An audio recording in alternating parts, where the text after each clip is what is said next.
Meet Dr. Benjamin Franklin, our most accomplished, most accessible, and most paradoxical founding father. He was the entire package: scientist, inventor, journalist, businessman, and statesman. I became convinced that Benjamin Franklin was the great American genius. His achievements were unparalleled. He was the driving force behind America's first public lending library, first non-religious college, and first national newspaper. As a diplomat, he helped make American independence a reality. Next to George Washington, Benjamin Franklin is probably the most indispensable person when it comes to winning a revolution. And in matters of science, he was nothing less than the greatest thinker of his time. We can certainly compare Franklin's work with electricity with the Wright brothers' work with aviation. Beyond his greatness, however, there was another side to Benjamin Franklin. And that side doesn't always show up in the history books. Throughout his life, Franklin's governed by sexual passions, he says. We're not talking about a guy who's some moral superstar here. Franklin wasn't above engaging in dirty tricks against his opponents. And if he could be said to have a great failing, I think it's probably in his family relations that it's most clear. For more than 200 years, Ben Franklin has inspired and confounded us. He has been analyzed, criticized, and scrutinized by an army of biographers. Yet the essence of the man remains elusive. Benjamin Franklin's the founding father who winks at us. You know, he lets us in on the joke a bit. Ben Franklin, it turns out, is everything we think he is, and a lot more that we never imagined.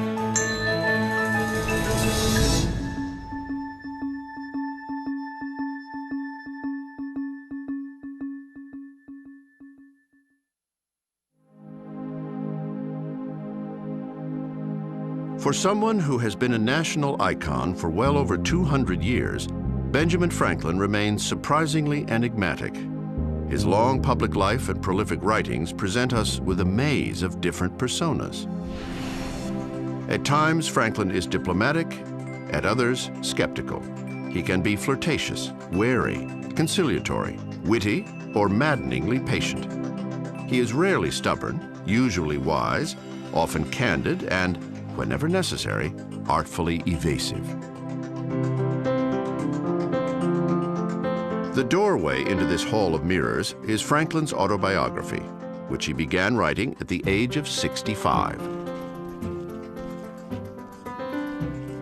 The autobiography tells us not who Franklin was, which is how many people have read it, but how Franklin saw himself, and more importantly, how he wished others to see him. Benjamin Franklin was the first great publicist and image maker in America, and the greatest image he created was of himself. And I think that Franklin is a master of masks. Franklin understood that American life is one great masquerade ball. Benjamin Franklin arrived at the party in January of 1706. He was born in a modest home in Boston, Massachusetts, the 10th boy of 17 children. By the age of 16, Ben was already showing a genius for subterfuge. An apprentice printer, he was indentured to his brother James, publisher of a newspaper called the New England Courant. He wants to write for his brother's newspaper. But his brother's an older brother and, you know, sort of jealous. So James Franklin is having none of that. So Benjamin Franklin has to disguise his handwriting and slip these essays under the door under a pseudonym. And here's a kid who's never left Boston, writing as if he's a widowed older woman from the countryside named Silence Dogood. He's adopted the persona of this middle-aged woman. And he's able to carry it off so convincingly that it fools his own brother.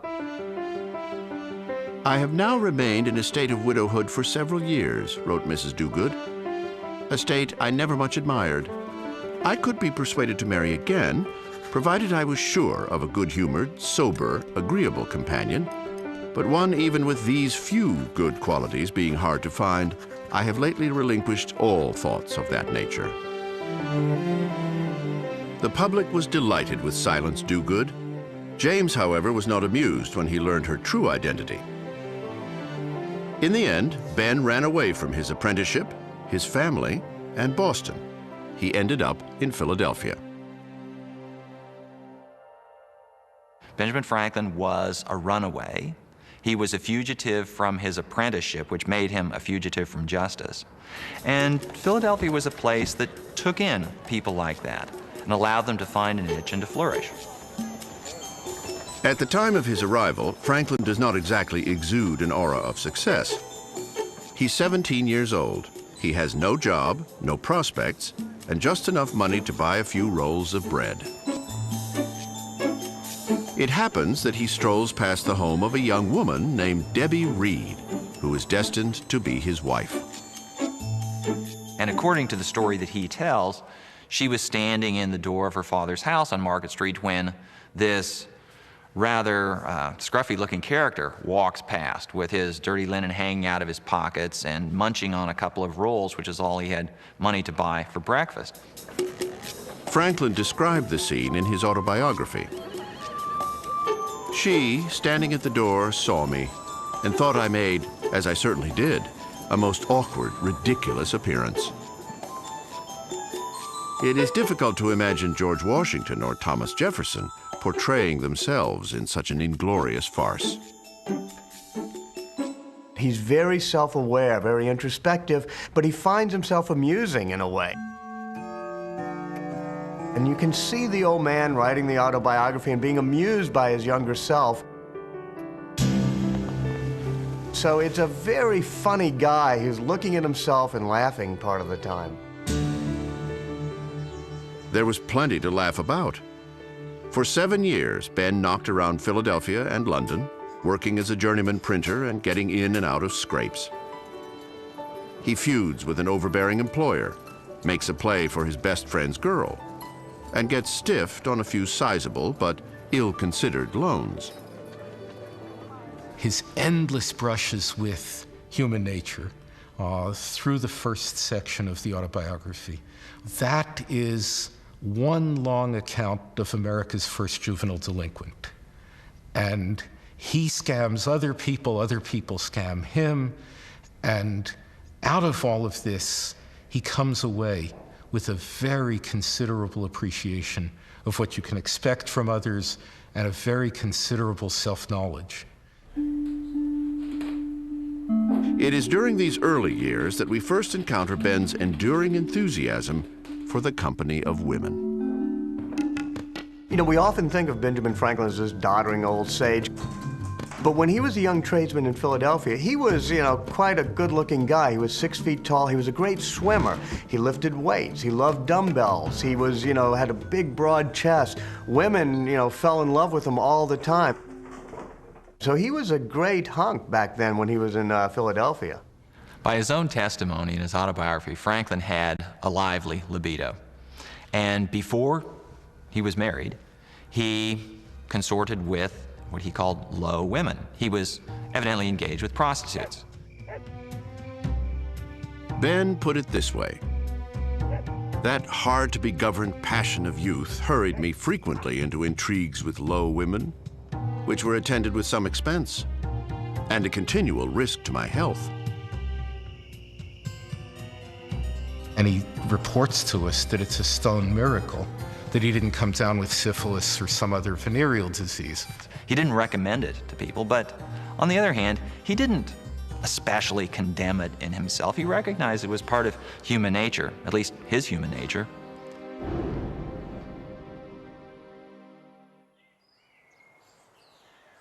Franklin was all too familiar with his nature, both strengths and weaknesses. During those first years in Philadelphia, he had embarked on a quest for what he called moral perfection. He compiles from his reading a list of what he accepts to be 12 common virtues: modesty, frugality, industry, moderation, temperance, chastity. And then he defines each of these terms and sets for himself the task of conquering each one in the course of a week. He even makes a chart where he lists them all and marks how well he does, and it's industry and frugality and all these virtues.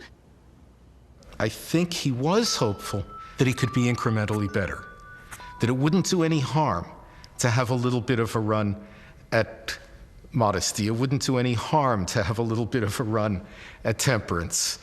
He never says, lay off the sauce. He always says, less. In his autobiography, Ben admits with some bemusement that the project was probably doomed from the start. While my attention was taken up in guarding against one fault, I was often surprised by another. Habit took advantage of inattention. Inclination was sometimes too strong for reason. When he finally gave up on the whole scheme, he realized that if he had become morally perfect, he would have sinned against the last item on the list, humility, because he would have been too full of himself, having achieved perfection. And as Franklin himself puts it, and this really tells us everything we need to know about Franklin the self-improver, I could not boast of having accomplished humility, but I have made a good stab at putting up appearances.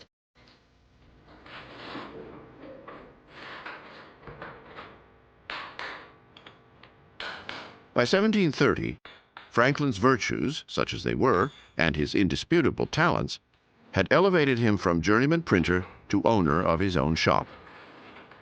Now 24, he was also the publisher of a newspaper, the Pennsylvania Gazette. With his social position improving, Franklin thought it was high time to settle down, though for more than the usual reasons.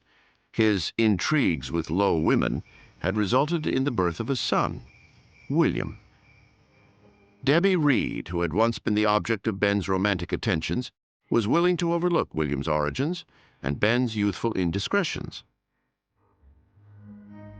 Shortly after the child was born, she and Benjamin settled into a common-law marriage.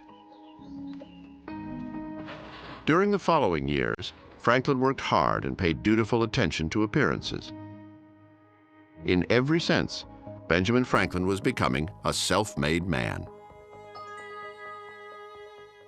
He actually did work long hours, but he took pains so that people saw him working long hours. They knew that if they gave a job to Franklin, Franklin would get to the shop early, he would work late to make sure that it was done on time. Franklin recognized that to be a success, he had to be good at what he did, but he also had to be seen to be good at what he did. And he was a master at both ends of that. He cares about the image. He's always polishing his image. He rolls the carts of paper when he's a young printer in Philadelphia up and down the streets so people will see he's industrious. And throughout his life, he's creating this image of the frugal, hardworking tradesman.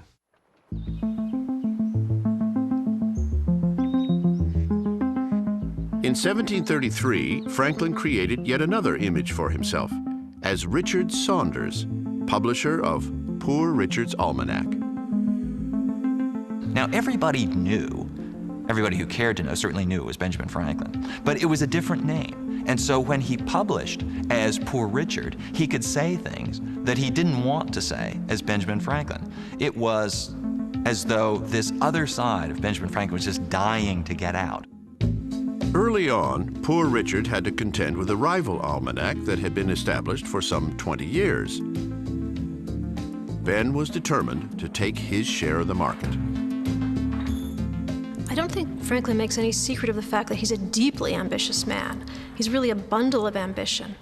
And he will proceed sometimes in a rather stealthy way to achieve those ends. Franklin wasn't above engaging in what we might call dirty tricks against his opponents. At one point, he even claimed that a competing almanac maker had died.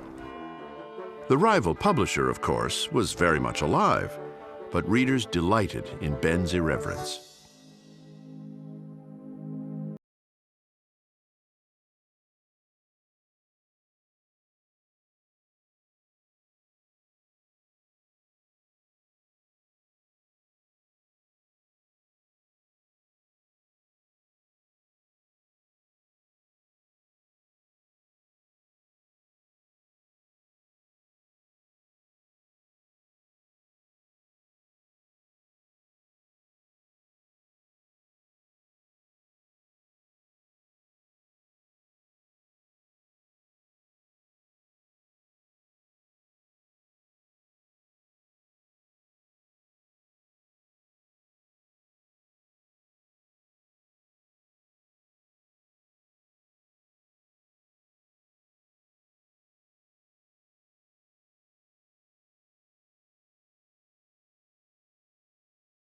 All of his relatives and apprentices from Boston down to Barbados have these print shops where he takes a 50% equity stake. He would send out printers, and he would enter into a partnership with them. He would provide the inventory, he would provide the equipment, they would do the labor, and they would split the profits.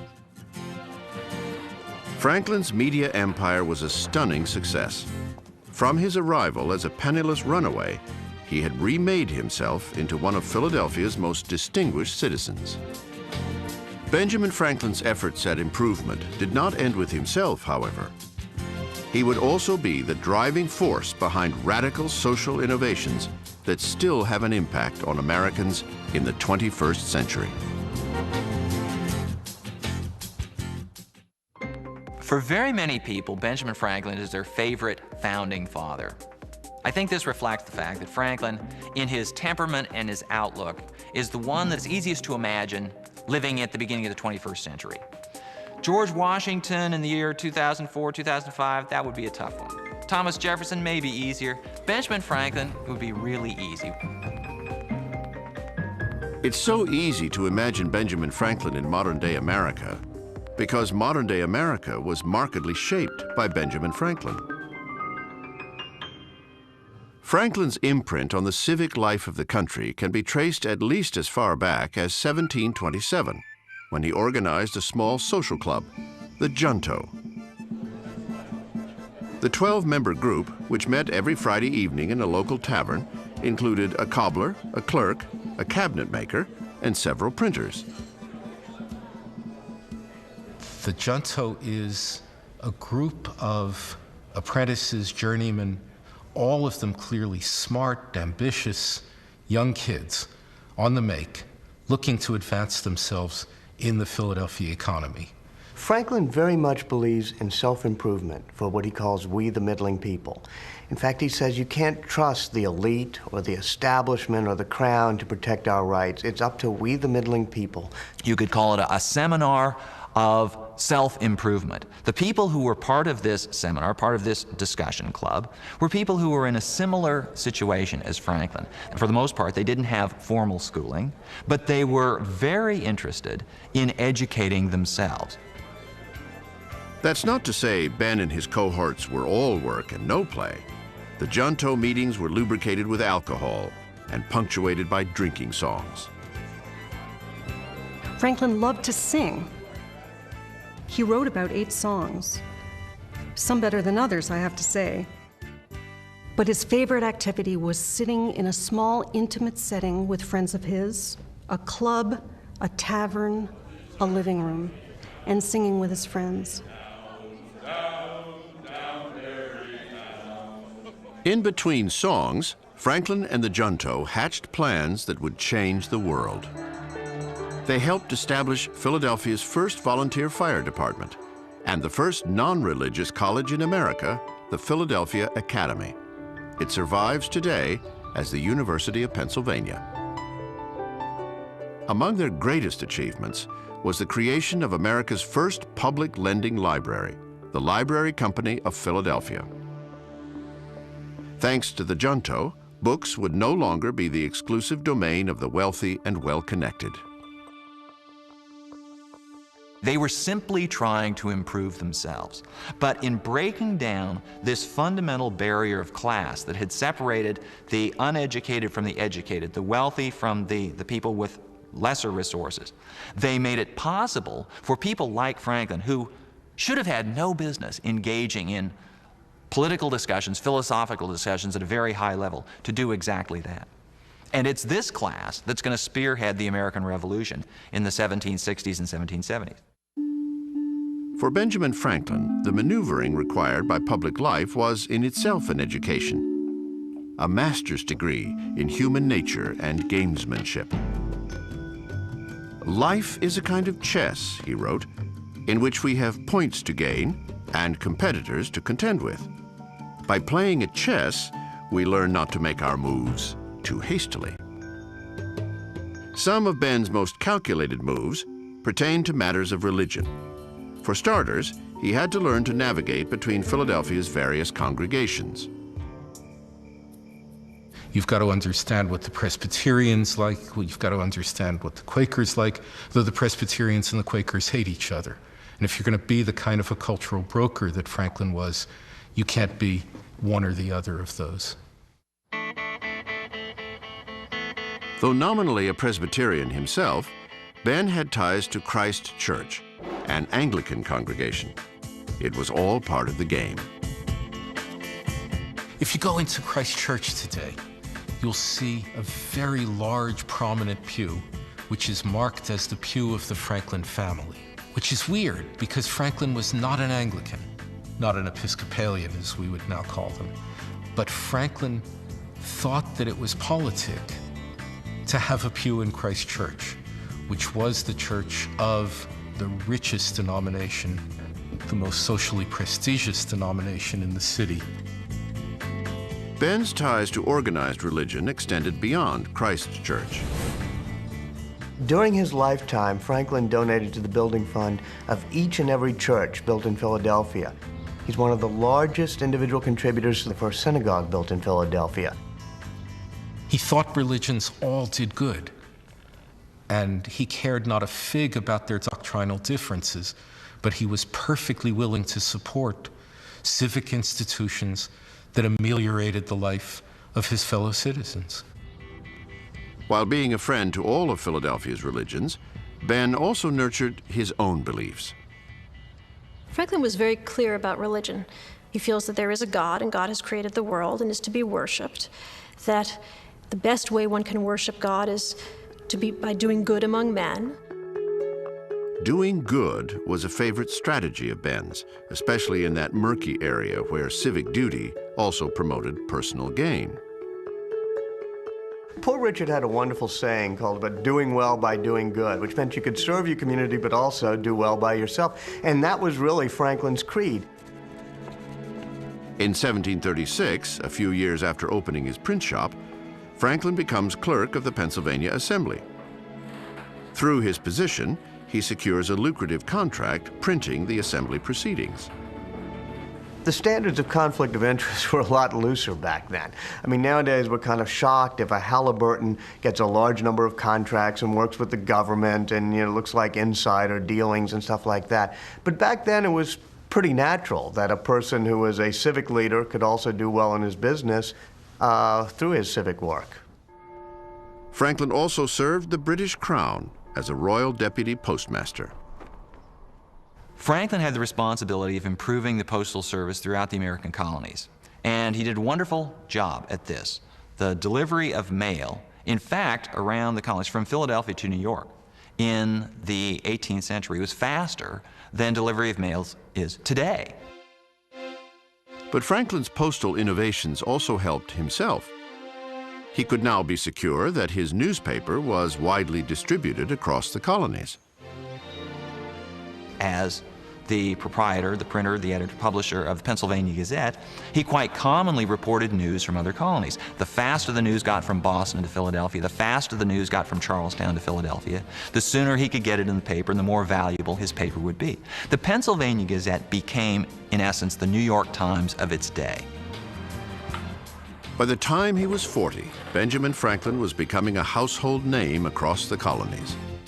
It would be Franklin's discoveries about electricity, however, that propelled him to international stardom as an American Prometheus, the man who tamed lightning.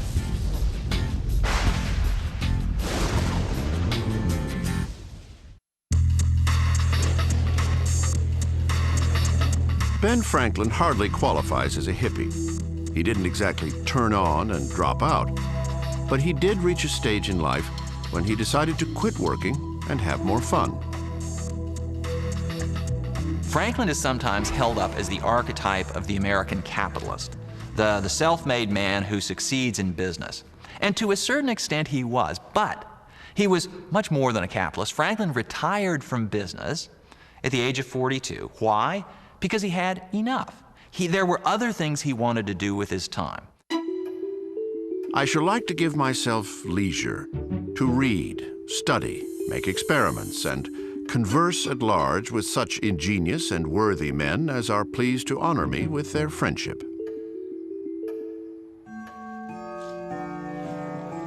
Franklin sold his business, keeping a share of the profits to fund his retirement. Then he unleashed his inventive imagination.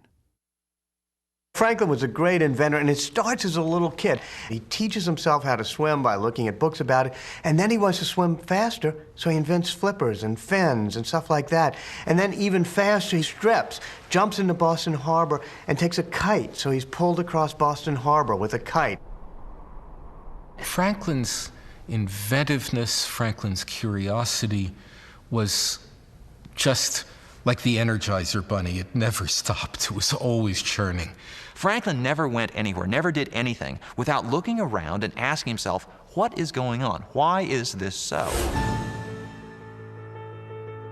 Franklin's questions, and more importantly, his answers, fueled a lifetime of remarkable discoveries.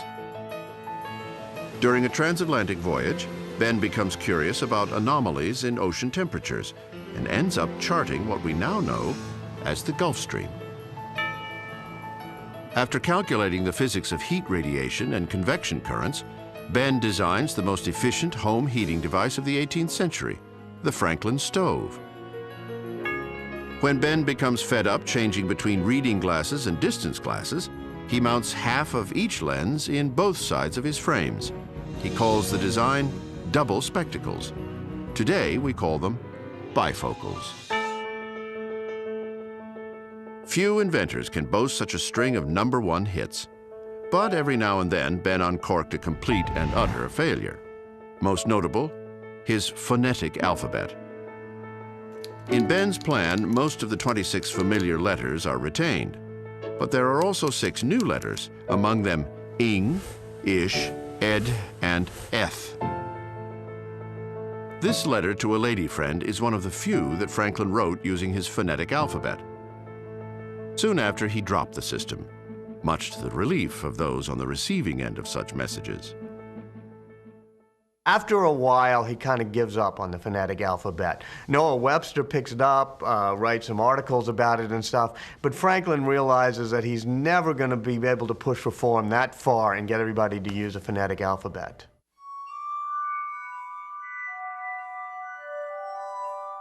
While the phonetic alphabet died a quiet, merciful death, another of Franklin's inventions was serenading audiences across Europe. Ben's musical instrument was a new spin on an old trick, rubbing the rims of crystal goblets to create musical tones. What he did was to say, rather than rub your finger around the rim of 25 glasses, why not have the glasses turn and come to your fingers? And that's exactly what he did with the glass harmonica. This is Ben's personal harmonica, built during the 1760s and housed today at the Franklin Institute in Philadelphia. Ben mounted 37 crystal bowls on an iron rod, which was then rotated by a foot pedal.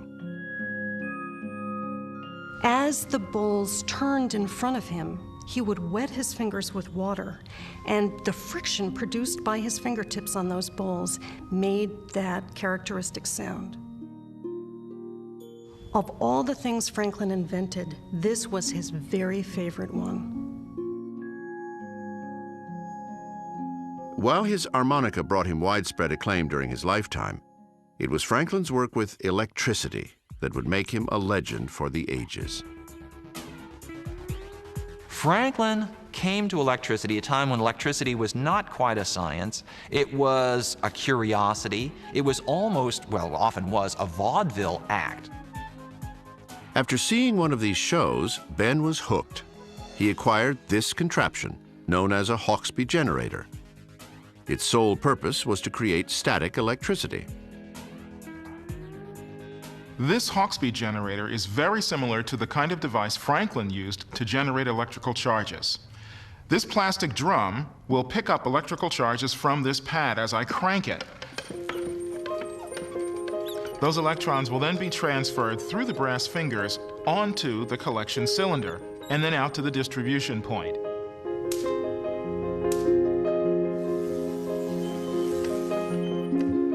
The charge can also be directed along a chain to a pair of metal dishes, where objects like styrofoam peanuts rise and fall in response to the invisible flow of electrons.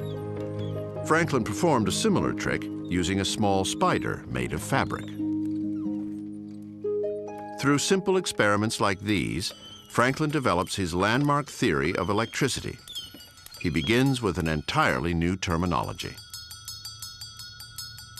Battery, plus and minus, charge and discharge, things we normally use every day. Franklin was the first to use these words in relation to electricity. Franklin's discovery of the single fluid theory of electricity, that electricity is a flow from positive to negative, is actually the most important discovery of that century. It compares to both Newton's theory of gravity in the century before and the theory of transistors and microchips in our own century, because it has very practical implications. Franklin's most important contribution, however, and the one for which he is most known, was to demonstrate that lightning is, in fact, a form of electricity. This flew directly in the face of the religious concepts at the time of thunderstorms. Lightning and thunder were definitely acts of God, even punishments of God. Fires started by lightning could decimate entire towns. Single-handedly, Franklin would find a way to prevent these natural calamities. Franklin devised a theory of electricity, how the particles in the atmosphere jostling around in a thunderstorm would create these charges, just like the ones in the laboratory. But most importantly, he devised a way to test it. Franklin publishes his theories and a plan for testing them in 1751. In May of 1752, French scientists, following his instructions, are the first to prove conclusively that lightning is indeed nothing more than electricity.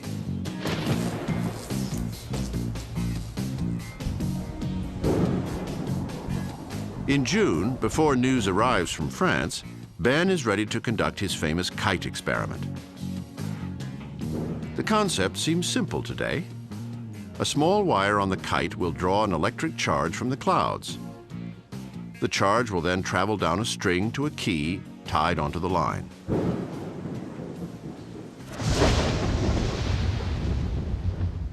The small electric spark that he got from his kite through the key definitely showed him that lightning really was just the same static electricity he'd been experimenting with on a small scale, except this scale was absolutely enormous. Within weeks, Franklin unveils his lightning rod, which remains the reliable way to channel a lightning bolt harmlessly into the ground. At the age of 46, Ben had secured his place in history. There are a number of legacies left over by the Founding Fathers, but one of the most practical ones is the lightning rod created by Benjamin Franklin. Every building, every edifice in the world that stands at some height has one. And one might argue that without the lightning rod, tall buildings might not have come into existence. Franklin was the one who, well, as people saw, or put it, tamed the lightning. He stole the lightning from the heavens. After Franklin's researches in electricity became known, he was one of the most famous people in the Western world. He gets honorary degrees in Edinburgh and then at Oxford and Cambridge and eventually Yale and Harvard in the United States. And thereafter, he kind of allowed himself to be referred to as Dr. Franklin. Though Ben enjoyed the worldwide acclaim, he refused to patent any of his inventions. He didn't earn a dime from the lightning rod or the stove, and that was just the way he wanted it. He felt that he didn't need any more money, and it was far more important that he could simply contribute to the well-being of society. The lightning rod in particular, he felt was going to save lots of lives, save lots of homes and buildings from destruction. It was far more important to him that this invention be disseminated broadly than that he, Franklin, should turn a profit from it. Ben's discoveries and inventions alone would probably have been enough to guarantee his lasting fame. But Ben Franklin's greatest achievement was still on the horizon. Challenging the political order and establishing American independence would become Franklin's most enduring legacy. Before he could raise the flag of rebellion, however, Benjamin Franklin would have to question his loyalty to the Crown of England. In short, he would have to question himself.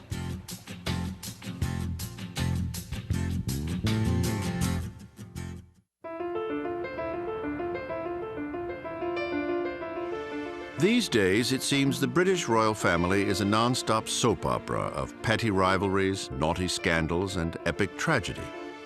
The spectacle is of little consequence to most Americans. Of course, there was a time when the royals actually mattered. A time when Americans were British subjects, and no one was more devoted to the British crown than our own Benjamin Franklin. He felt that the British Empire, politically speaking, was the best thing going. It afforded the greatest protection for rights, the greatest scope for individual ambitions and opportunities. Franklin eventually would be forced to change his mind, but it would require a real identity crisis in Franklin. Ben's evolution from royalist to rebel would play out over some 30 years and mirror the changes that shaped America. From the 1740s to the early 1760s, Ben and his fellow colonists were staunchly British, fighting a common battle against France and its Indian allies in the wilds of North America. The conflicts culminated in what is known today as the French and Indian War.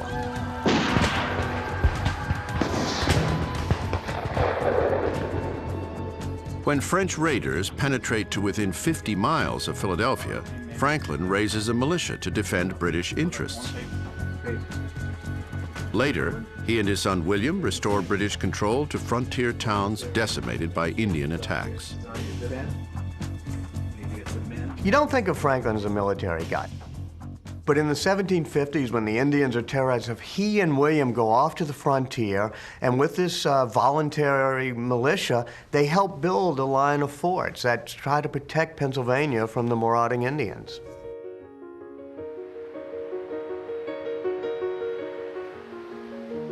In 1757, Franklin left the simmering conflict for London. He had been selected as the agent, or lobbyist, representing Pennsylvania's assembly before Parliament. In addition to his official duties, Ben had personal business to attend to, business befitting a prominent citizen of the British Empire. Franklin was very serious about getting a land grant in the West, and he brought together a lot of powerful political leaders and bankers of London into a syndicate that was going to try to get a land grant. So, as usual with Franklin, there's all sorts of interrelated and conflicting interests as he goes about his business. Once in England, Franklin would even seek a post as undersecretary of a British ministry. Larger events would force him to reconsider his allegiance. The catalyst was the end of the French and Indian War in 1763. Britain had won, but its treasury was depleted. The British had spent a lot of money defending the colonies in the French and Indian War, so they wanted to raise some taxes in order to pay for it. The Americans understood the need to help pay for these wars, but they wanted the right to impose their own taxes instead of having the Parliament in England impose the taxes. The Stamp Act, passed in 1765, required Americans to pay taxes on just about every scrap of paper they used, from playing cards to court documents and newspapers. Franklin opposed the measure in principle, but did little to lobby against its passage. At times, he wasn't fully aggressive enough. He didn't oppose the Stamp Act strongly enough for his constituents back in Pennsylvania because he saw himself as a loyal subject. He wanted a royal appointment. He wanted the land grant. And that, in some ways, helped separate him from the more radical sentiment back in the colonies. The Stamp Act was greeted with outright violence, with acts of, well, what other people might call political terrorism. The stamp agents were in some cases tarred and feathered. The supporters of the British government had their houses torn down, and they themselves were sometimes ridden out of town on a rail. Franklin found himself caught out on the wrong foot here. In America, Franklin's reputation plummeted. One political cartoon even depicted him as an agent of the devil. Now, he quickly had to try to align himself a little bit more with what the position in America was, if only to be an effective mediator between the Americans and the British.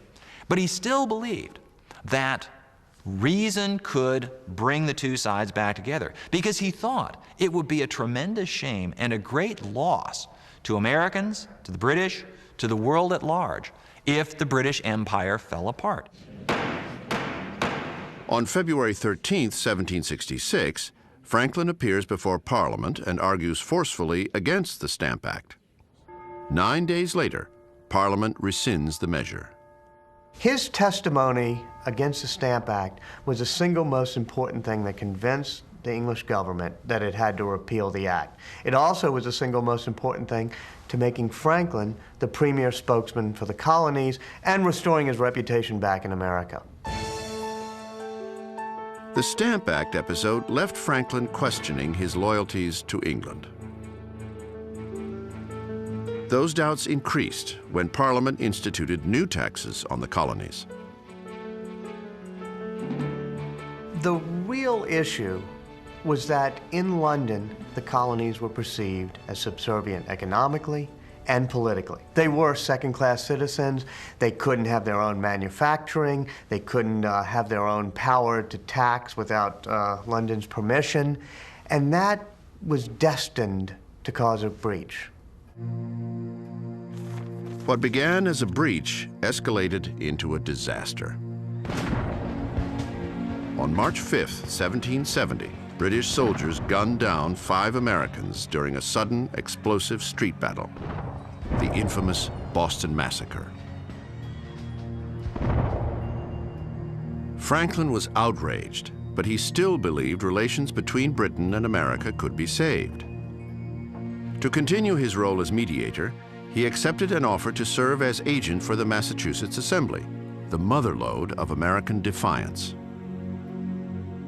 So he gets dragged in a radical direction by Samuel Adams and John Adams and the other leaders of the Massachusetts Assembly, and he also has to satisfy his Pennsylvania constituents as well. So he's trying to hold things together, but it becomes more and more difficult. In late 1772, Franklin began to play a high-stakes game. He would crank up the political heat, but only against a limited political target, Thomas Hutchinson, Royal Governor of Massachusetts. Hutchinson and his lieutenant governor were bitter enemies of the Massachusetts Assembly. By means that still remain something of a mystery, Franklin obtained letters written by Hutchinson. In at least one, the governor urged Britain to curtail American liberties. Franklin sent the letters to an ally in Massachusetts. What was his point? His point was to show that the laws that had been passed that seemed to infringe on the rights of Americans were not part of a grand conspiracy, but simply the work of a few bad apples. What Franklin did was he took these letters and made them public, just the way Daniel Ellsberg, released the Pentagon Papers. It was trying to show what the government is doing. By opening up what the government was doing, it was going to explain things. He hoped that the king would recall these officials, and that would allow the Americans, especially Massachusetts, but other radicals in America, to recognize, or at least to say that, okay, now we can essentially kiss and make up. And as with the Pentagon Papers, it erupts into a huge scandal. In London, Franklin found himself at the center of the storm. He was summoned to appear before the Privy Council, the king's highest-ranking advisors.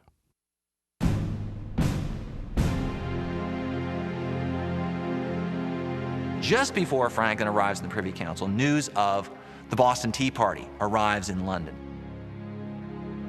And so now Franklin becomes, in essence, the scapegoat for all of the sins of the Americans over the last 10 years. The Stamp Act riots, everything leading up to this recent riot and destruction.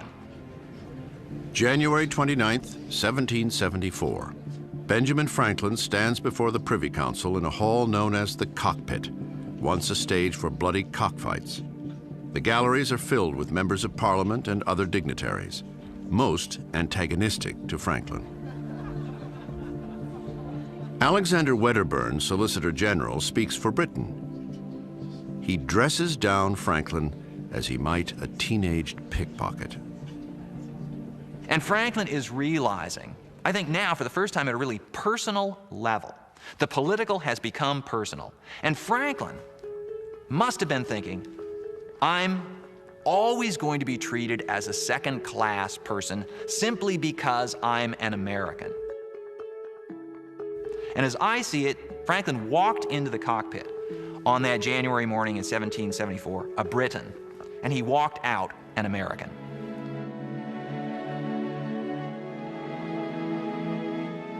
Franklin returned to Pennsylvania in time to help draft the Declaration of Independence. He had been a British subject for 70 years. Now, he declared himself an American. This is a man who's committed to the British Empire, and several years later is completely committed to American independence. I don't think that there was anything wrong about that. I think the difference is that Franklin actually remains a thinking man, and thinking men find their ideas evolve and change. Independence would require battling the greatest superpower on the face of the planet. But the United States had few weapons and little money. So Congress turned to the man who had plucked lightning from the heavens and asked him to perform another miracle, convince the King of France to bankroll the American Revolution.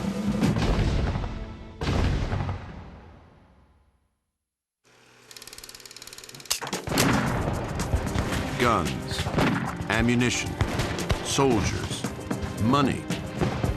In 1776, the United States was desperately short on all counts, even as it was staring into the jaws of the world's mightiest superpower. George Washington had the unenviable job of molding farmers and merchants into a credible army. Benjamin Franklin set sail for Europe with an equally daunting challenge: convince the King of France to openly side with America against the British. This was by no means an easy task. In the first place, the United States, even if the French recognized it as a legitimate country, was weak.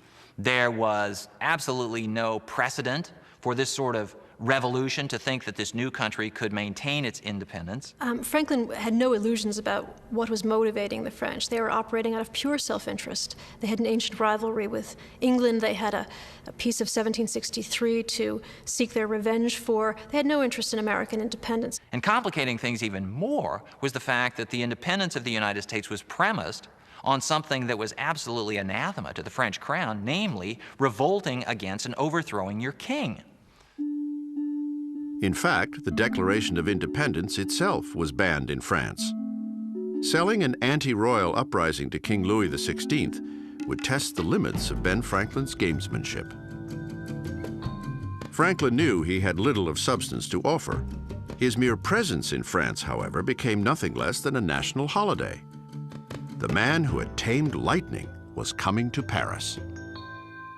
He was the star of his day. The closest analogy I can make to Franklin's arrival in Paris in 1776 was the arrival of the Beatles in New York in 1964. And he is immediately the object of a sort of cult kind of worship. There are Franklin ashtrays and Franklin andirons, and there would be Franklin t-shirts if the idea had existed. There is Franklin wallpaper. It's an almost inescapable image. Franklin himself was amused by the frenzy. "My portrait is a bestseller," he wrote to one of his children. "Your father's face is now as well known as that of the moon."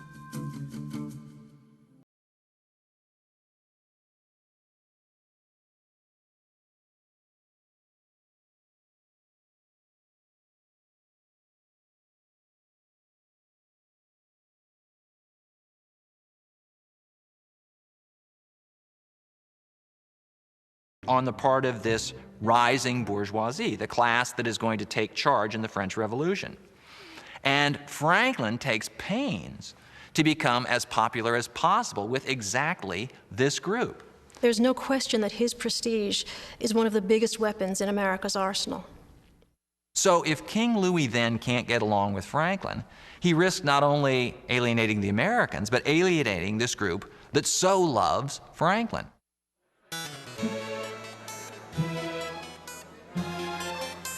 Franklin quickly learns to play politics French style. He becomes a master of that uniquely Parisian institution, the salon. It is at these late-night dinner parties that the movers and shakers of French politics could themselves be shaken and moved. So again, it's Franklin adapting. He realizes the pace of life is different. He realizes the approach to work is different. And he realizes that much is done on a very social platform. Franklin was a salon superstar, primarily because he was witty and supremely accomplished. But Ben also dressed for success, one of the great masquerades of his career. And he understood almost at once, almost intuitively, that the French would not be impressed with some pretender trying to dress as elegantly as they did. The way to their hearts was to be a simple backwoods Quaker. Franklin was never a Quaker. Franklin never lived anywhere near the backwoods in his entire life. But he began sending back to his buddies in Pennsylvania, "I need shipments of coonskin caps," and those ludicrous coonskin caps that he had never worn in his life. He begins wearing to every salon, to every public appearance. He played it to the hilt.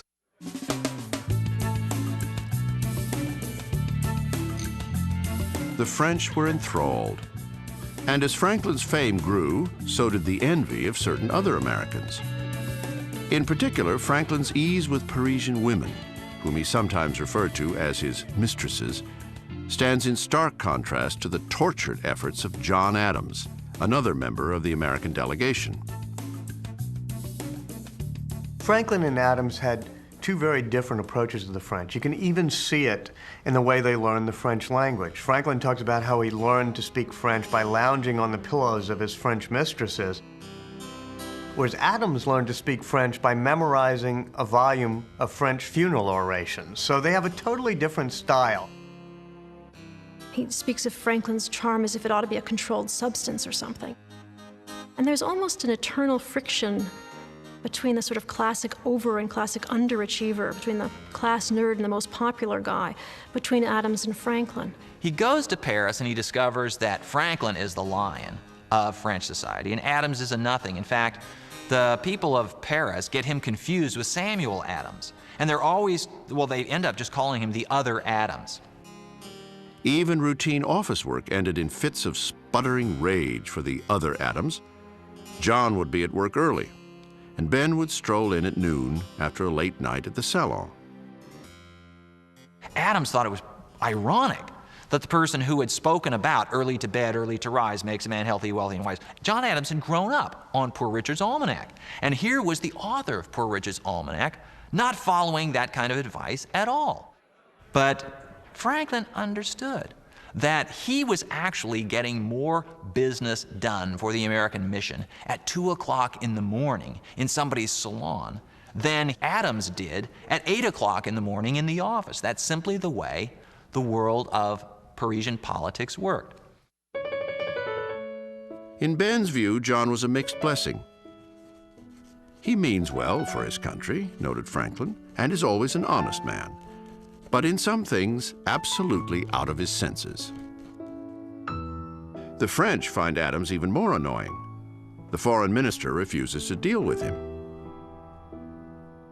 It is Franklin who patiently works the French government for more than a year.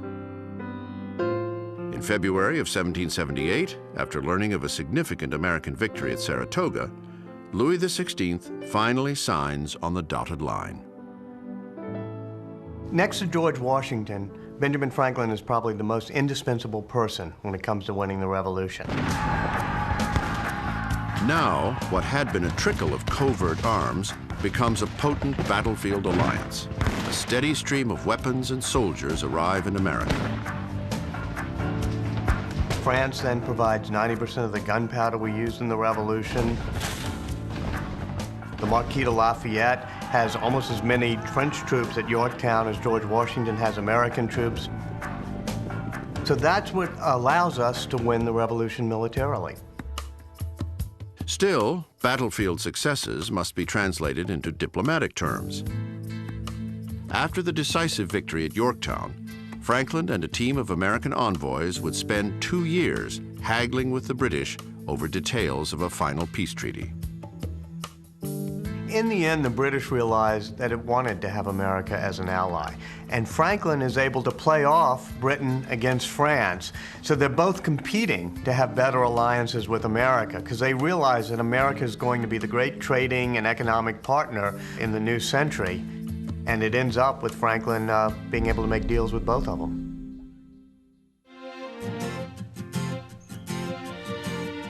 With the signing of the peace treaty in 1783, Benjamin Franklin had added diplomat to his long list of achievements. He was perhaps the most accomplished man in the world, a fact not lost on any number of women on 2 continents. One has only to peep through the keyhole of history to glimpse another facet of this remarkable man. You might say Ben Franklin was the 18th century's preeminent heartthrob.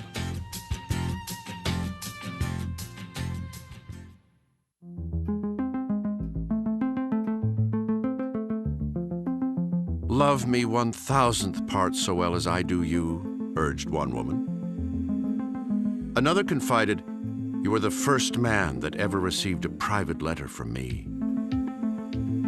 Yet a third implored, "If it ever pleases you to remember the woman who loved you the most, think of me." The evidence is right there in black and white. Women loved Benjamin Franklin, and Ben returned the favor. Whether or not these affections crossed the line into naked passion makes for an alluring mystery. Was Benjamin Franklin an incurable romantic or a reckless womanizer? Most people that I run into associate Franklin with innumerable bastard children fathered by innumerable women that he had his way with. The woman who studied this most closely finds virtually no evidence for any of it except his one illegitimate son whom he raised. Throughout his life, Franklin's governed by sexual passions, he says, and he tries to tame them. He tries to tame them by getting married. And in some ways he does, but he still always loved flirting with women. Franklin always had a taste for smart women and always had a taste for intellectual exchange with smart women, as well as a taste for beautiful women. By all accounts, Catherine Ray, also known as Katie, fit the bill. She met Ben in Boston in 1754.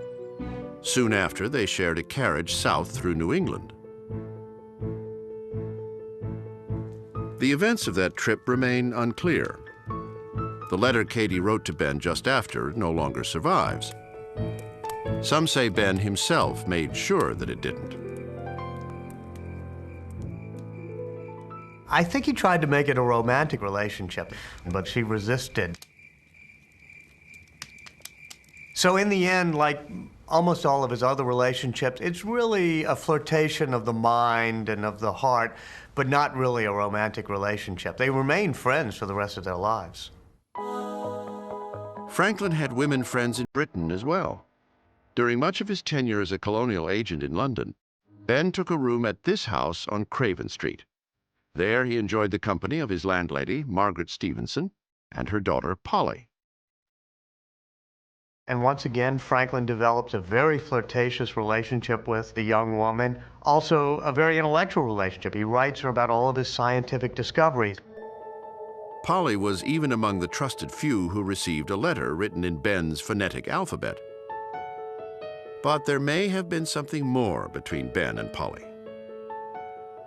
This sketch was done in 1767 by a well-known artist after he had stumbled upon Ben and a young lady at Craven Street.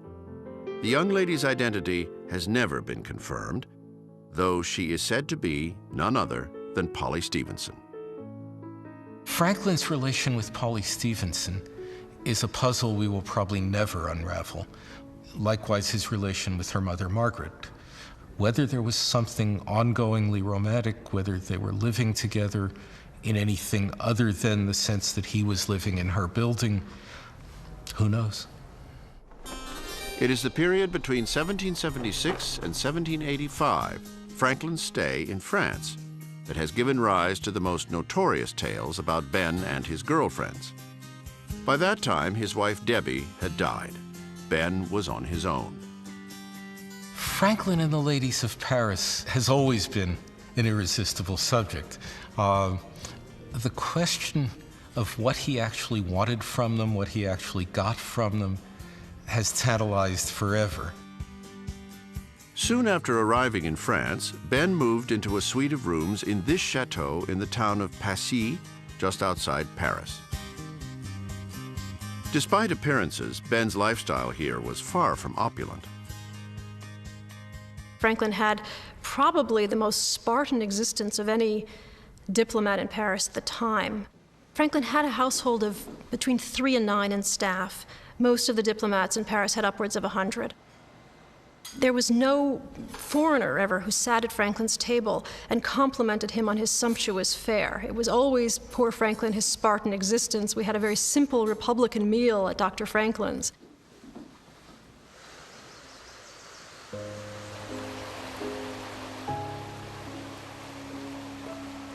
What made Passy so delectable to Ben was the neighborhood.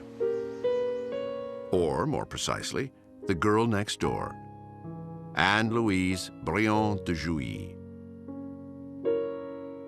A woman who is nearly half his age, very beautiful, one of the most beautiful women in Paris. Quite married, the mother of 2 teenage daughters, who adores Franklin. Madame Briand was known for her musicianship and her artistic temperament, a tendency towards melodramatic moods. It is said that even a few gusts of wind might plunge her into a fit of despondency. Beginning in the spring of 1777, Benjamin Franklin patiently provided comfort to Madame Briand. He called on her twice a week, and they wrote to each other between visits. It's quite clear that he would have appreciated getting something more in return than simply Madame Briand's witty letters and her kisses. The longer they spent together, the more drawn they were to one another. And I don't think there's any question that Franklin would have loved it if Madame Briand yielded. It would certainly seem that Madame Briand was tempted. While we might think along the same lines, she wrote, we must speak and act differently.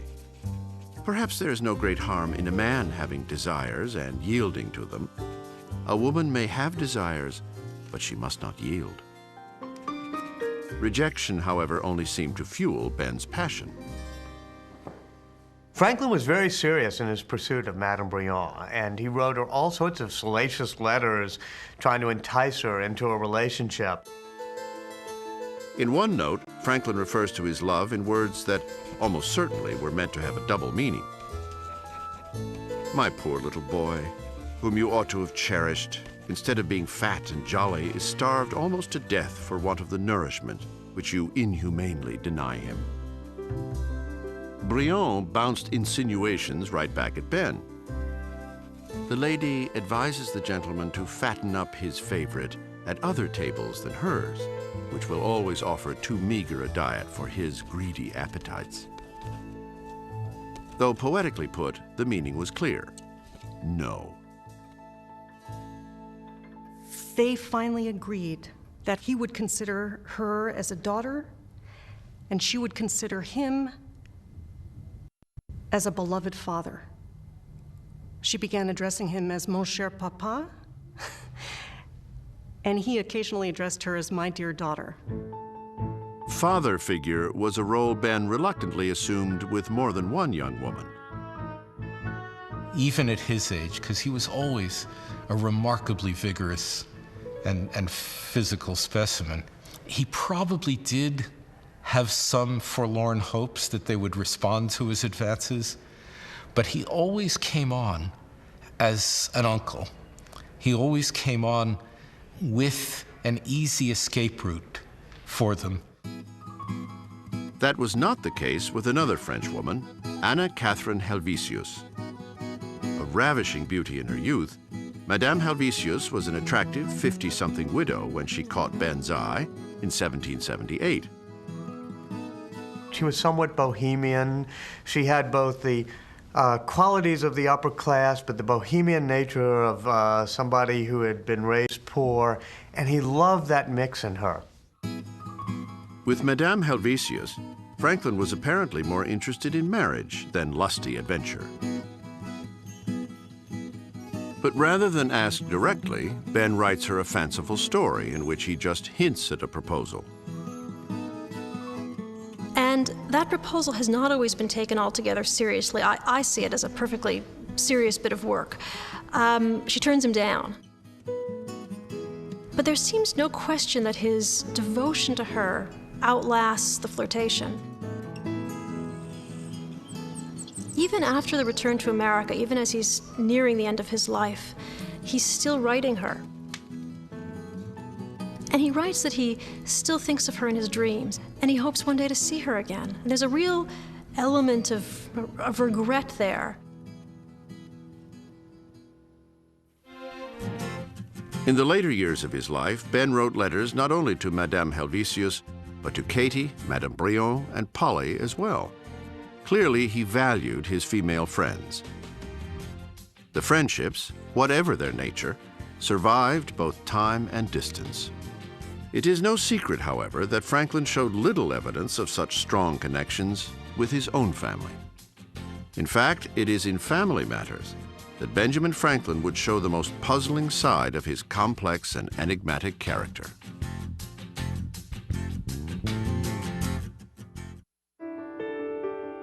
It is not a total exaggeration to say that Benjamin Franklin could have charmed just about anyone on the planet. Yet, by all accounts, Ben's charisma vanished when it came to his wife and children. With them, Franklin seems to have been cold and aloof, a virtual stranger in his own family. I don't know if this means that he didn't value these family relationships, or if he didn't know how to express the feelings that he had. As a young man, the emotional distance was not so obvious. Ben's affection for his wife, Debbie, and the life they shared was genuine. That would change with time.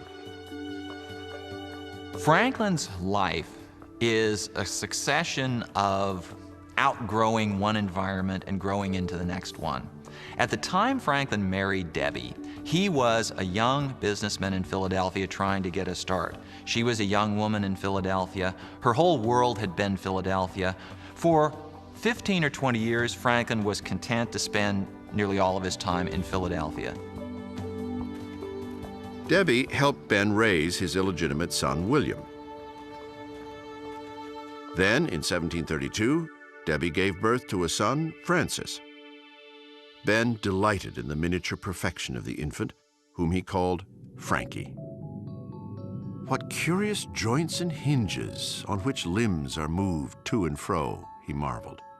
What an inconceivable variety of nerves, veins, arteries, fibers, and little invisible parts. When Frankie was 4, a ghastly mistake would bring Ben's fatherly exuberance to a sudden end. Franklin had for years been an advocate of inoculation against smallpox, but one thing and another, including the demands of business, had prevented him from inoculating Frankie. So when smallpox came through that season, it swept away Frankie. And Franklin always felt this certain guilt about that. After that, Franklin does become a little bit emotionally detached, walled off from the rest of his family. I think it was a searing event, and even years later he wrote his sister saying he couldn't think of his young son Frankie without tears welling in his eyes.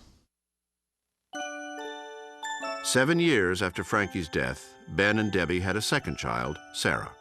But Sally, as she was called, seems little more than a footnote to her father's illustrious life.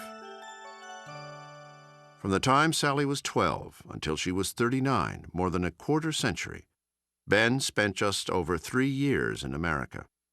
He even chose to stay in London when Sally was married. Yet, she remained devoted. Sally's his daughter is always trying to do things to please him, and he's very grudging in his praise. Perhaps Sally's most poignant attempt to win her father's approval came during his years in Paris. Sally decides to make some silk and present it to him to give to the Queen of France because she wanted to show the industriousness in America and American products and help our French allies. And Franklin's totally dismissive, sort of saying, how can you give, think that you should give something to the Queen of France? Ben apparently refrained from such harsh comments in letters to his wife. His absence, however, spoke volumes. Ben was in London, away from Debbie, for nearly 20 years of their marriage. His horizons broadened. He outgrew Philadelphia. He grew into this larger sphere. Debbie refused to join him in London. She knew she would have been way out of place in London. She wouldn't have been comfortable. She would have done a disservice to herself, and in a certain sense, she would have done a disservice to her husband. So she stays home. If Franklin felt a pang of homesickness, it melted away under the care of the Stevensons on Craven Street. It was a home away from home, with the added spice, perhaps, of romance. Franklin has a funny kind of ready-made family approach. He tends to fall in love with whole families, not necessarily his own. And there's a real distance there with his own family. And if he could be said to have a great failing, I think it's probably in his family relations that it's most clear. No matter what might be happening at home, Ben preferred to stay in London. Even a family emergency couldn't lure him back.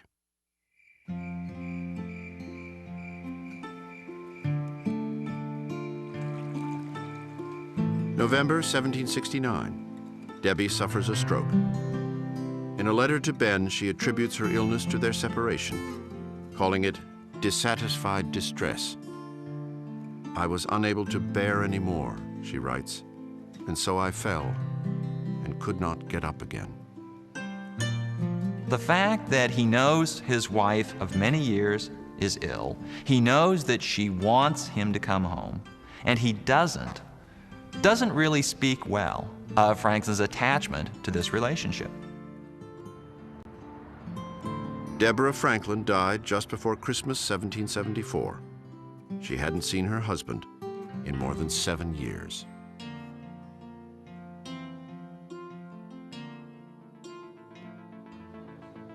Perhaps the most complex of Ben's family relationships was with his first son, William. For most of both of their lives, Benjamin and William Franklin were not only father and son, but friends, political allies, confidants. It was William who assisted Ben with the now legendary kite experiment in 1752, an experiment conducted in total secrecy. Though many illustrations show William as a young boy, he was in fact in his early 20s.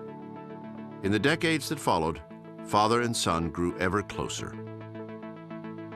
They traveled together, they went to the frontier together, and he even brings William to England together when he becomes an envoy of the colonies over in England. While in Britain, William fathered his own illegitimate son, Temple Franklin. The birth of Temple, Ben's first grandchild, was kept secret. Ben assumed responsibility for the boy with William's consent. They saw eye to eye on most important issues. They were business partners. William and Benjamin were involved in a plan to gain land grants in the Ohio Valley. Benjamin Franklin was responsible for William's appointment as Royal Governor of New Jersey. So each one was promoting the career of the other. And there was this sort of family business. People sometimes criticized it, almost a family conspiracy. The small Franklin Mafia was working to promote the interests of the Franklin family. They were that close. In the end, however, Ben's decision to embrace the revolution would tear them apart. When he comes back to America, right as the revolution has begun, his first meeting is with his son, William. And he tells his son that he's going to become a rebel. He's going to join the cause of independence. He's going to become a patriot on the American cause. And he asks William to resign as royal governor of New Jersey and join the cause. But William won't. William stays loyal to the crown. And what you have is a personal split that mirrors the political split between the mother country and the colonies.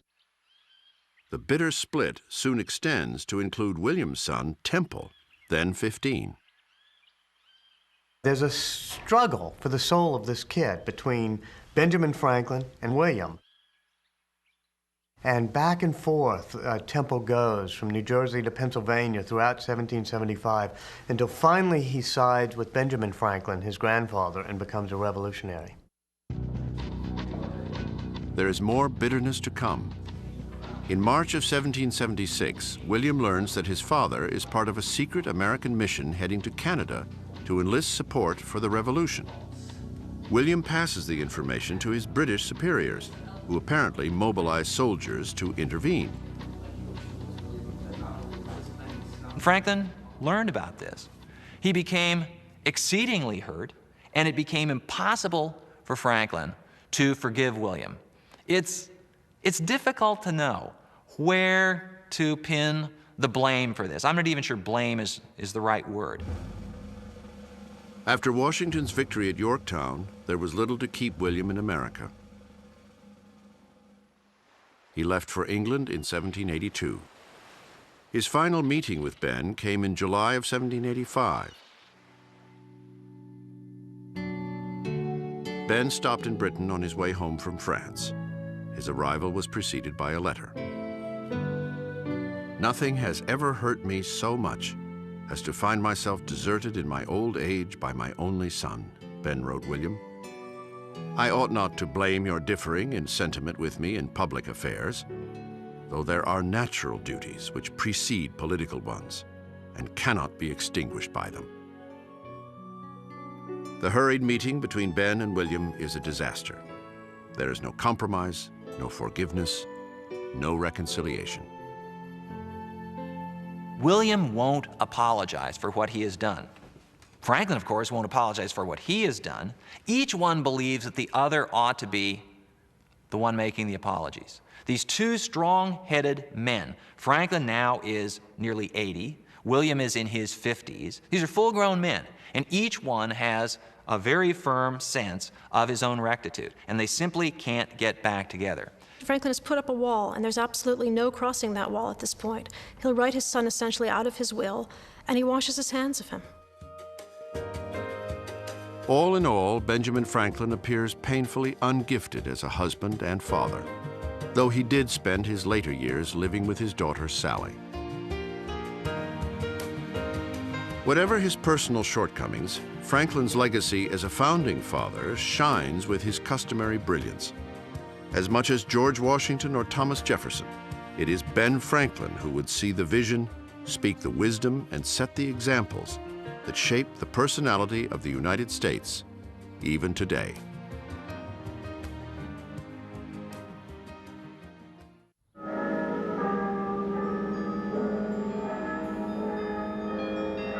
When Benjamin Franklin returned from France in 1785, he was greeted as a hero. Franklin was finally home to stay, and the people of Philadelphia shouted their respect from every street corner.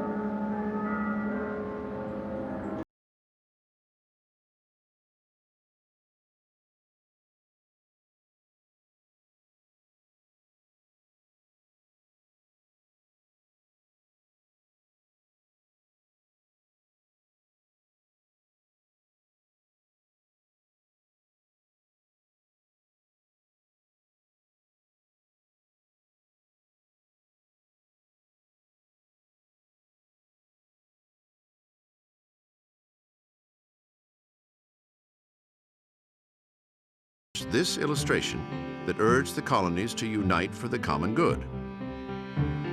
It is widely considered the first political cartoon in American history.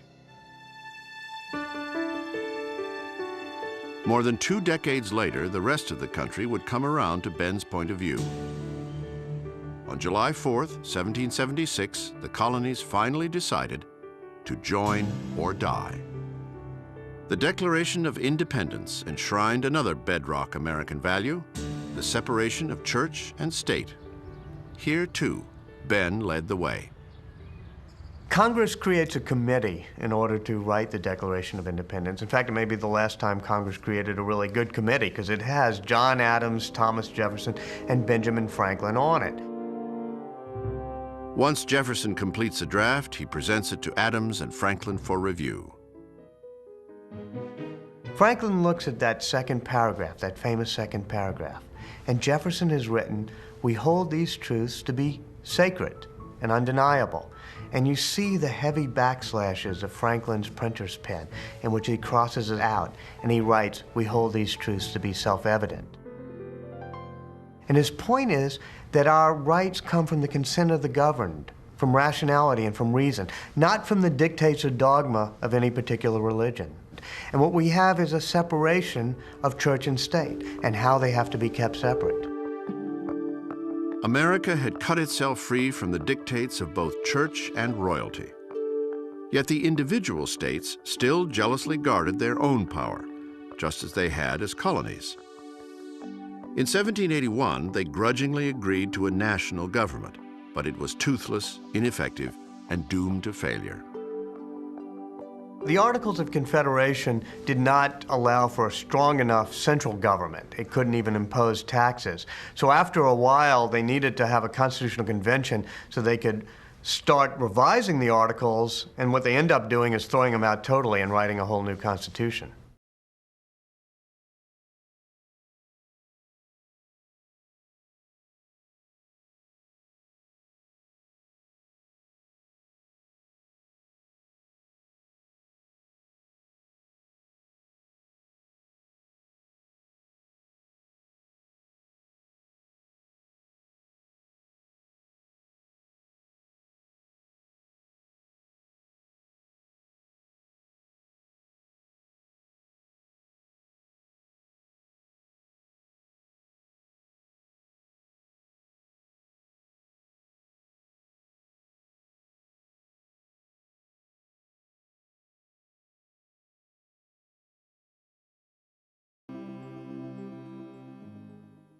Benjamin Franklin gets up and he says, "I'm older than the rest of you, and the older I get, the more I realize I'm fallible, that I've made some mistakes in my time. And you should realize that you're fallible too, and perhaps the person next to you, their opinion is just as valid as your own." As he often did, he couched his recommendation in a homely little anecdote. And he said, "When I arrange for a carpenter to build me a table, a dining room table, this carpenter will have 2 or 3 pieces of wood. And the pieces of wood won't fit perfectly together. You shave a little from one side, and you take a little from the other, until soon you have a joint that will hold together for centuries. And so, too, we here at this convention must each part with some of our demands if we're going to have a constitution that will hold together for centuries." Franklin urged a compromise, a legislature of 2 houses, which we now know as the Senate and the House of Representatives. In one, states would have equal representation. In the other, seats would be apportioned by population. It was absolutely important for the large states and the small states to feel that they had a stake in this. And Franklin's recommendation for compromise was absolutely essential in giving both the large states and the small states a sense that this is going to promote their interest. The proposal was accepted and written into the Constitution of the United States, perhaps the most successful system of government ever devised. Yet again, Ben Franklin had played a critical role. 200 years later, his remarkable achievements continue to define the American landscape.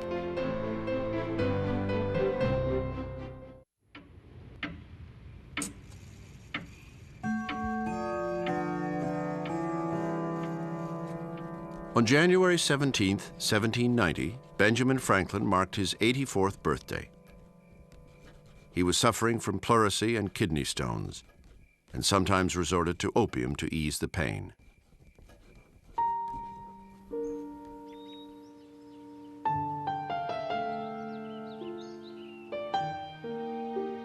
In early spring, Ben took to bed. After 8 decades, America's marvelous guiding spirit was fading. Among those surrounding Ben during the final days were his daughter Sally and his grandson Temple. Ben's old friend Polly Stevenson, now a middle-aged mother, came from England to see him off. Benjamin Franklin died on April 17, 1790. His funeral procession would be a testament to the ideals he had lived by. Franklin was the exemplar of tolerance above all. And it's seen at his funeral, where instead of just his minister accompanying the casket to the grave, all 35 ministers and preachers and priests of Philadelphia, from the Presbyterians to the Lutherans to the Catholics to the Quakers to the Rabbi of the Jews, all march arm in arm with his casket as he's being carried to the grave.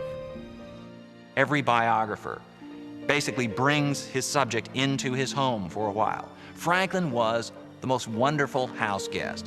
And biographers probably aren't supposed to admit this, but I really did shed a tear when Franklin died. I was really sorry to see him go.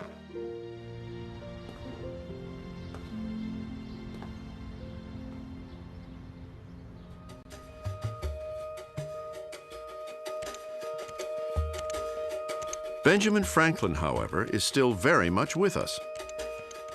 At the time this program was produced, a Google search on Ben would rack up almost 3.5 million hits. Less than half as many as George Washington, but a lot more than Abraham Lincoln.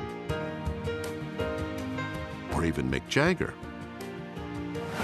Cities, schools, colleges, streets, businesses, and even 2 presidents, Franklin Pierce and Franklin Roosevelt, have been named after Ben. A steady stream of books and souvenirs continues the fad that long ago raged through Paris. There is even a Ben Franklin action figure. Ben's final resting place has long been a pilgrimage.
Himself a master of parody, was one of many who took a good-natured shot at Ben's autobiography. He was always proud of telling how he entered Philadelphia for the first time, noted Twain, with nothing in the world but 2 shillings in his pocket, 4 rolls of bread under his arm. But really, when you come to examine it critically, it was nothing. Anybody could have done it. As for Franklin himself, he remains, in the end, something of a mystery. What are we to make of a man who had 1,000 faces, a man who fit in both with royalty and with tradesmen, who was equally comfortable addressing Parliament or whispering to Parisian ladies, a man who passed up a fortune so that 1 million strangers would be safe from lightning, yet slammed the door on his only surviving son? I think Franklin became so benevolent, so wondrously Ben, that he was trapped not in a role, but in the proliferation of roles. And he mystifies everybody who tries to study him. There's one of his biographers who speculated that Franklin might be the only person in human history without an unconscious, that there was no inner life, there is no deep Franklin, there is no secret Franklin. And I think that the biographers have felt this, that he's a wraith, he's a ghost. He flits out of their grasp just when they think they have him. So they have recourse to things like his vast curiosity, but that's just a cover for saying we don't know what makes him tick.